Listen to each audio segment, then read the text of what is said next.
Hello everyone. So if you want to set up an alarm on your Xiaomi Smart Band 9, you have to swipe down to open up your menu, and here you gotta find your alarm.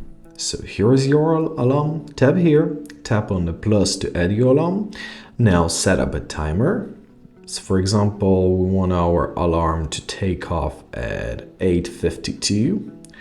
All right, now you have to choose when to repeat it, once, daily, or custom, and you can set up your custom days, for example, Mondays, Tuesdays, and Wednesdays, right?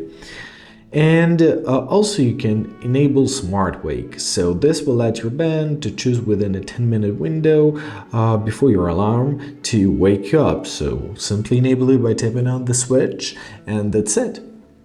Now press OK and you can find your alarm right here. So to turn it off, once again tap on the switch, and that's how you do this. If you want to delete this alarm, tap on your alarm, tap on the trash icon, and it will be deleted. Easy as that. I hope this video was helpful. Thank you so much for watching and have a great day.